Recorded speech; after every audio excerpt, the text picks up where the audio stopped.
Good morning. You'll have to excuse us a little with the wind with the microphone here. Good morning. My name is John Bartlett, and I'm the chair of the Memorial Day Parade Committee. I'd like to welcome to this year's Memorial Day Parade ceremony Representative Lenatra, members of the Board of Selectmen, especially our veterans, Gold Star families, MIA and POW families. Memorial Day started several years after the Civil War and has continued to be celebrated after all of our wars and conflicts to remember those Americans that paid the ultimate sacrifice for our freedom. With those larger conflicts, returning veterans made sure this day and the memory of fallen comrades were not forgotten.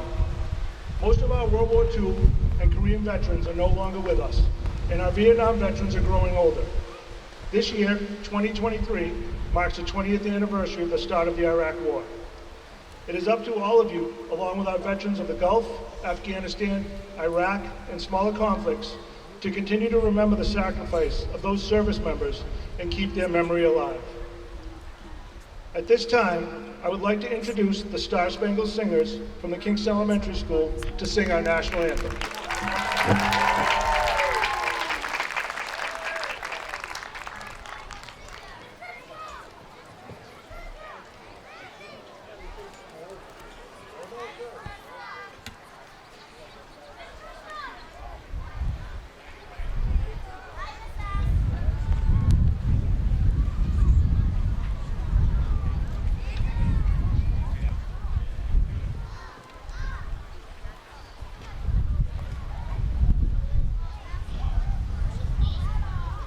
Could everybody rise, please?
If everyone would please remain standing, we will have Troop 83539 say the Pledge of Allegiance.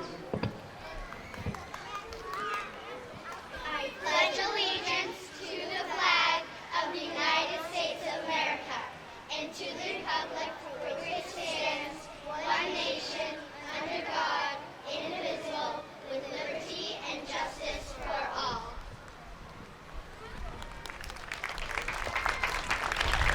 Thank you. At this time, we'll now hear a song played by the Taunton City Band.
Town Clerk Paul Gallagher will lead us in prayer.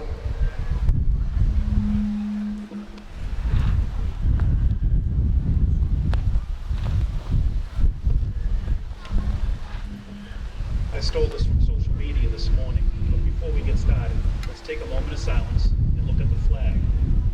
Because our flag does not fly because the winds move it. It flies with the last breath of each soldier who died protecting it.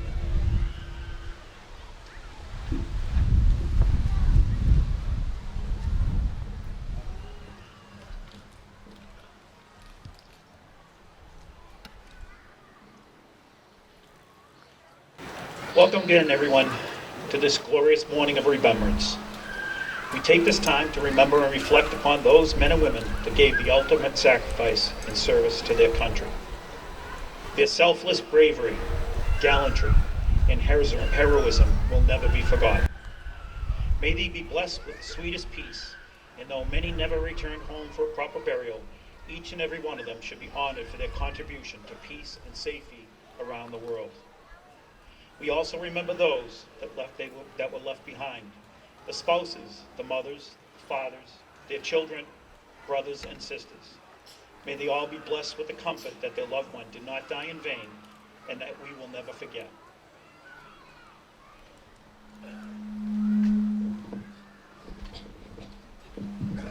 Thank you, Paul. This time I'd like to have State Representative Kathy Lenatra say a few words.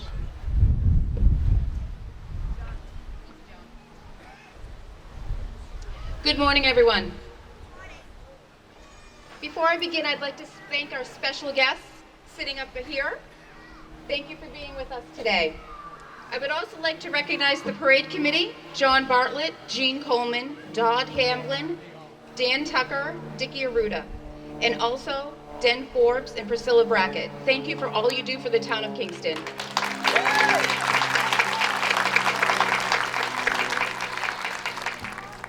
For many Americans, the last Monday in May marks the unofficial start of summer, a long weekend with a family barbecue or gathering of friends. For those who served in the military, Memorial Day holds a greater significance, as it commemorates the brave men and women who lost their lives defending our great nation. At the core of our military lie unique themes: the selfless desire to serve and the willingness to sacrifice to defend our nation. The origin of Memorial Day, first observed 155 years ago, and then known as Decoration Day.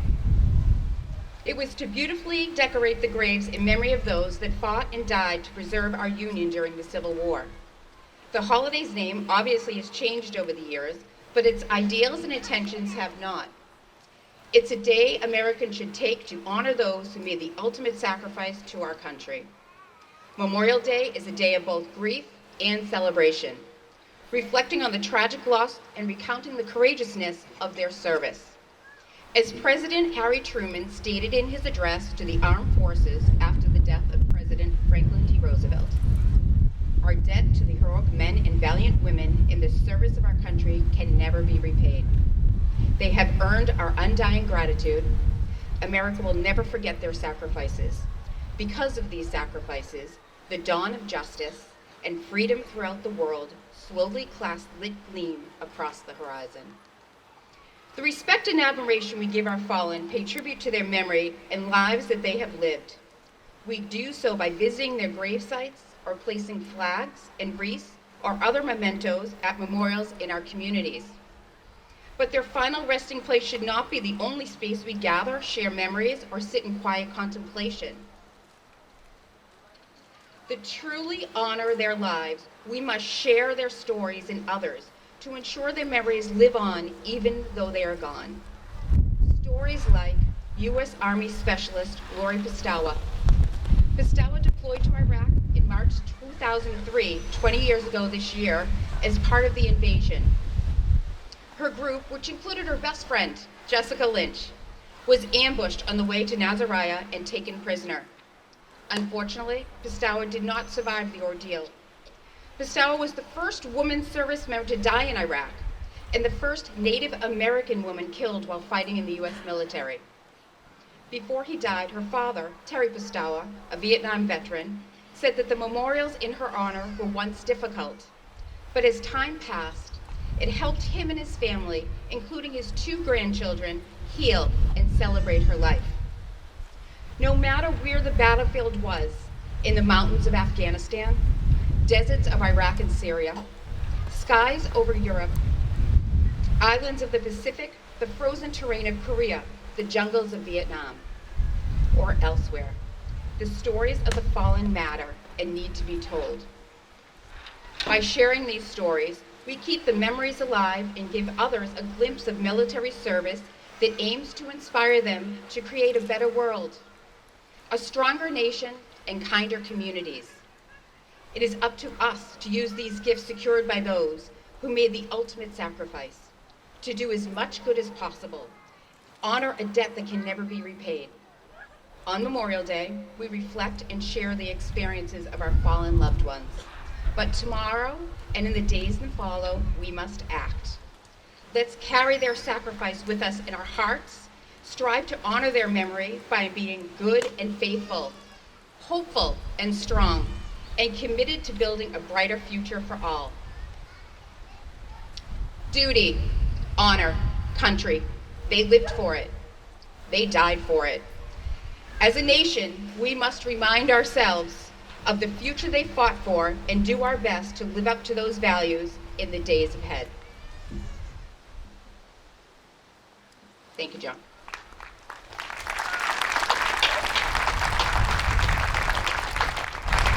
Thank you, Kathy. Now I would like to call up the Chair of the Board of Selectmen, Kim Ember.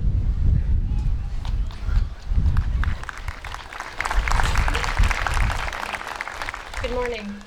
I stand before you today to honor and remember the lives of those who have paid the ultimate sacrifice. Friends, family, neighbors, all loved, all missed, none forgotten.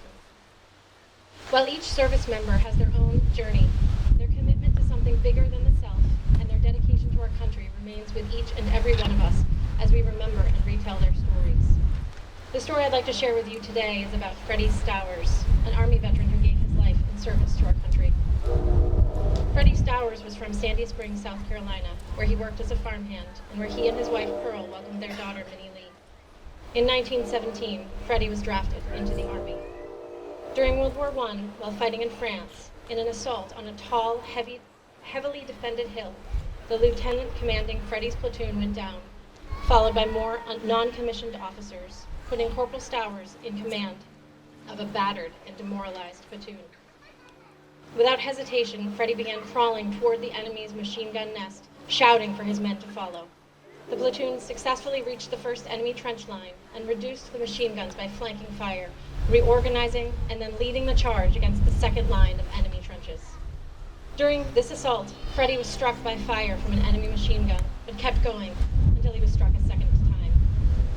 Suffering significant blood loss, he was physically unable to continue, but ordered his men not to be discouraged and to keep going and take out the enemy weapons. Inspired by his courage, the men forged ahead and successfully drove the enemy from the hill and into the plain below. Freddie Stowers gave his life and was posthumously awarded the Medal of Honor for his conspicuous gallantry, extraordinary heroism, and supreme devotion to his men, well above and beyond the call of duty.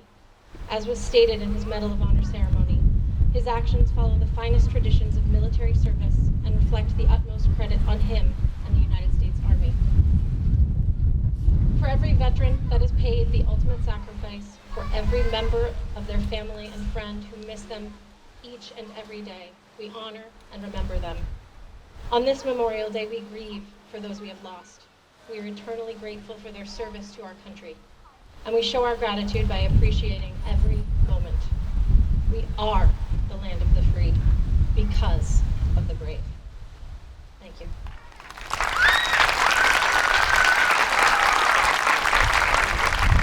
Thank you, Kim. And now to read the State Memorial Day Proclamation from Troop 49, Alex McNeil.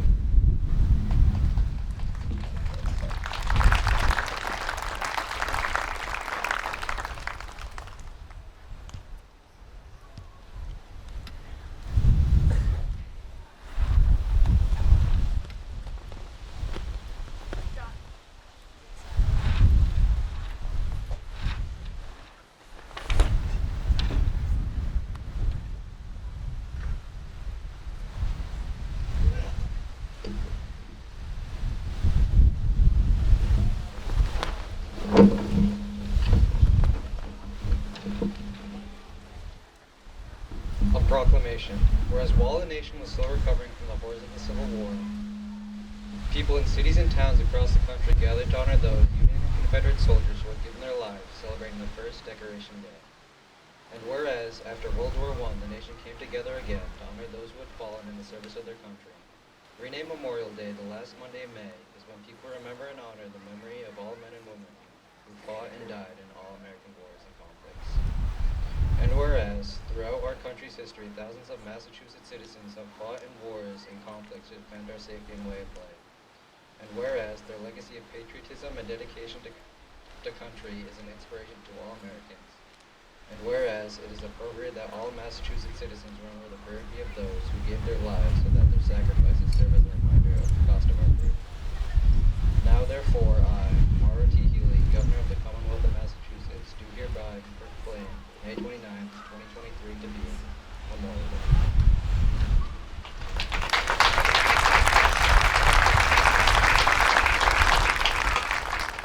Thank you, Alex.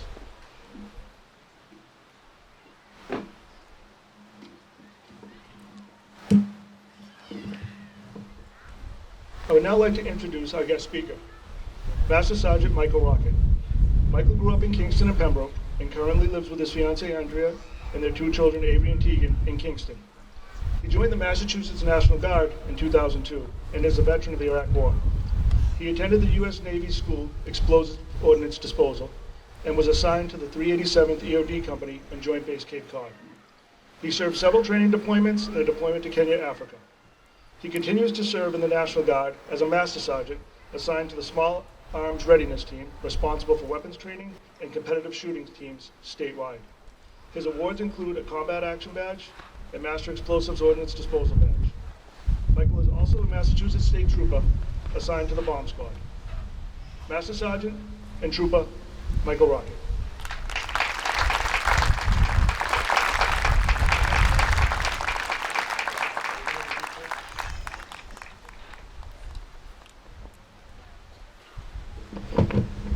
All right, thank you. I'm going to try to get a little bit further away from this speaker. First of all, I'd just like to thank John for that introduction, and Priscilla. I'm currently up at Joint Force Headquarters, and when the tasking for today came on my boss's desk, he was like, "Hey, you live in Kingston, you should be the one that does this." Priscilla has done so much for me and my family. As soon as I saw her name attached to it, I'm like, yep, I'm your guy. So what I want to do today is talk a little bit about explosive ordnance disposal. It's a small, tight-knit group. Not much has probably been heard of it. And then within that, how we actually celebrate and memorialize our fallen soldiers, sailors, and airmen. So something a little bit unique about EOD is that it's a joint service school. So all EOD techs go to the same school. Army, Navy, Air Force, and Marine Corps. It's on an active duty Air Force base down at Eglin Air Force Base, and the school is run by the Navy. So as you can imagine, it's like chaos. It's a million guys down there, and the one thing that holds true in all services with EOD guys is that they're kind of the long hair, right on the skirts of the regs, you know, first name basis, baseball hats, and we have a relaxed demeanor about us. That's probably partly due to the serious nature of our work. All right, even when we're not in combat, we're dealing with explosives, military ordnance, and we're trained over the course of a year down at that school to handle everything from hand grenades up to nuclear weapons, and then anything in between, any situation that you might find yourself in. In order to accomplish that, we have a very strict set of rules.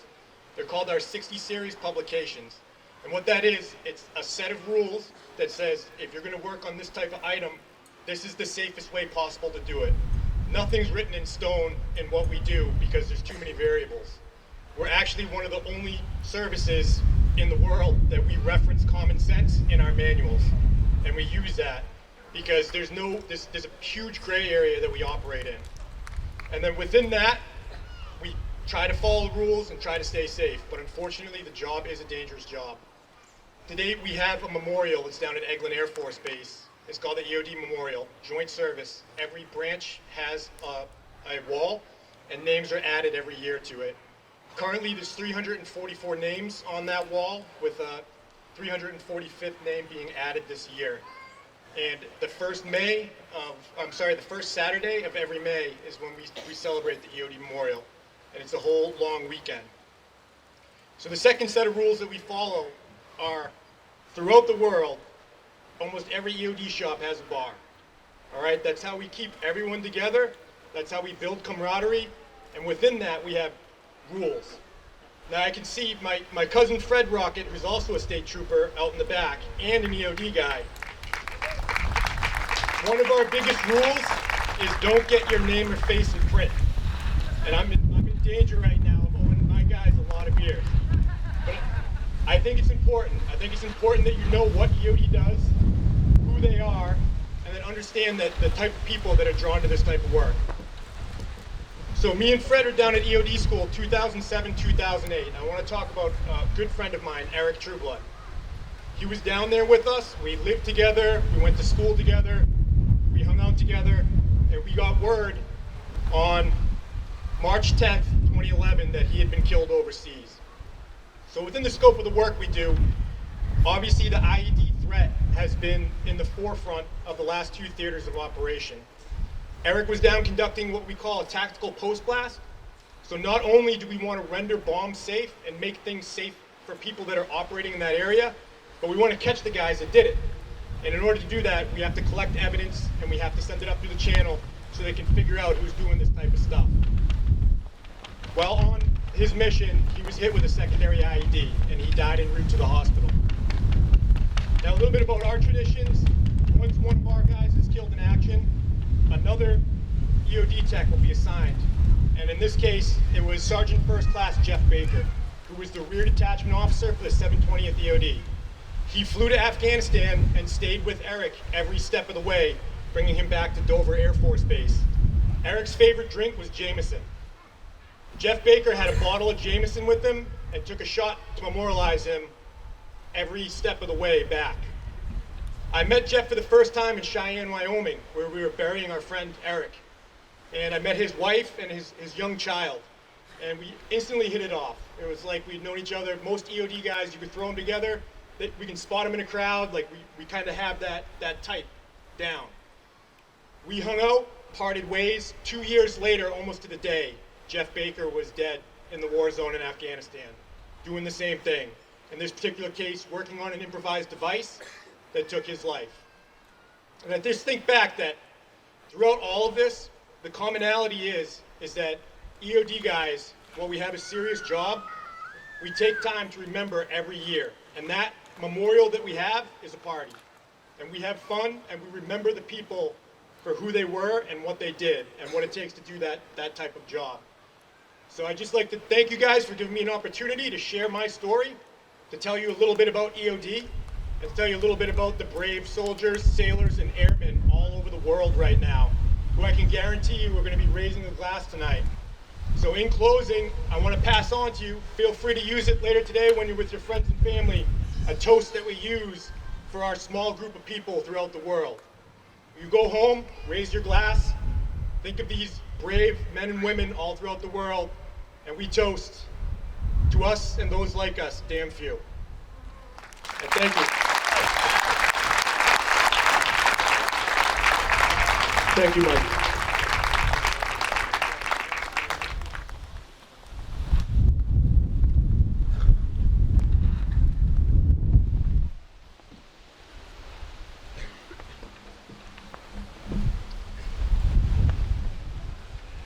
Take a moment to look at the lower lawn directly in front of me. You'll see a sea of flags.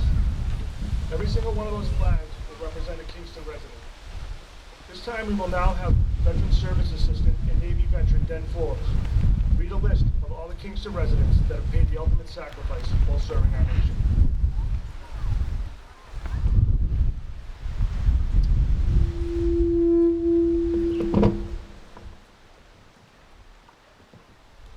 Thank you, Michael, for this tip. Today we are here to honor our fallen sister and brothers who made the ultimate sacrifice with their lives. I am honored and humbled to read the names of the fallen from Kingston. They are in alphabetical order and by category of event or war they were involved in and died in for our benefit.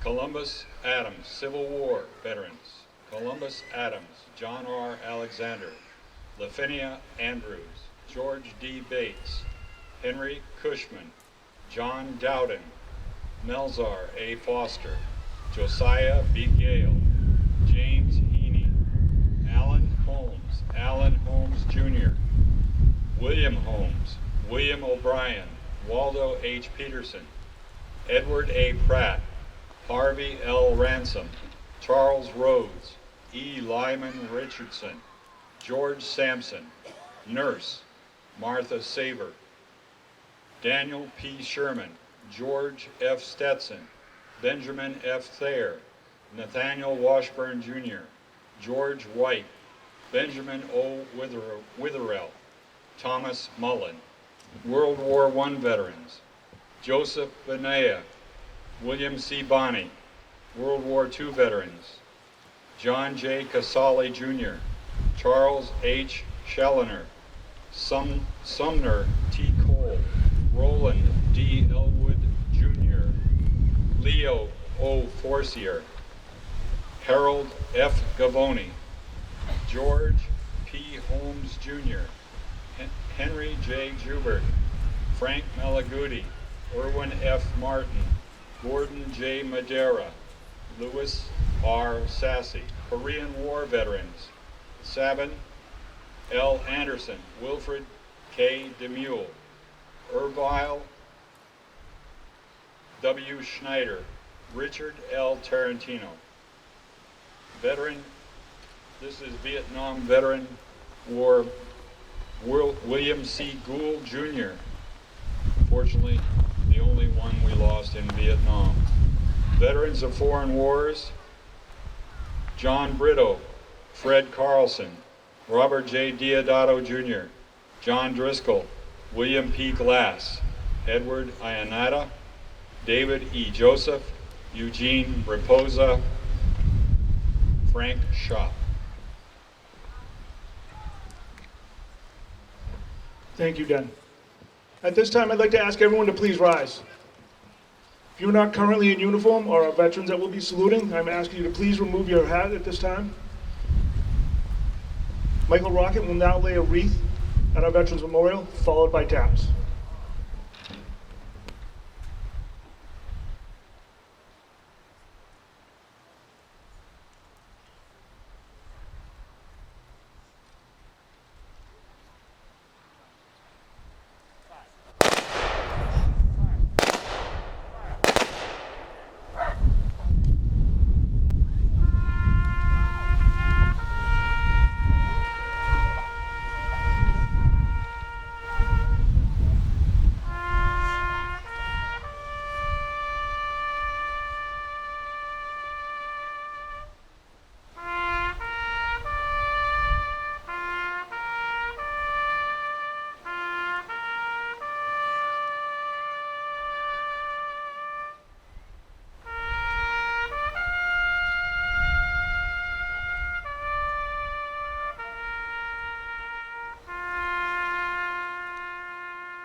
I would like to thank the members of the Memorial Day Parade Committee and Veteran Services Assistants, Priscilla Brackett and Den Forbes, for their work in organizing this day. To conclude our ceremony, I would like to end with a quote from our 40th President, Ronald Reagan. "Freedom is never more than one generation away from extinction. We did not pass it on to our children in the bloodstream. It must be fought for, protected, and handed on for them to do the same. But one day, we will spend our sunset years telling our children and our children's children what it was like when the United States, where men were free. Memorial Day Parade Committee would like to invite you to a cookout behind Town Hall. We would like to thank all the veterans this year that worked to put this on, and thanks to this year's sponsors for their generous donations.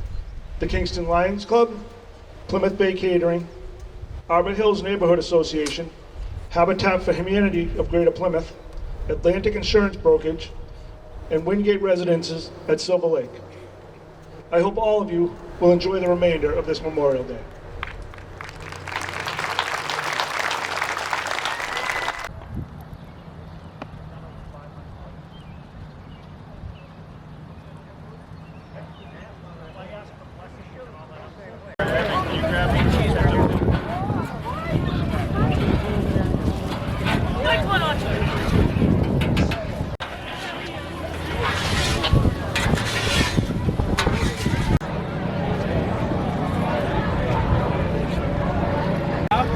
No, go on her way.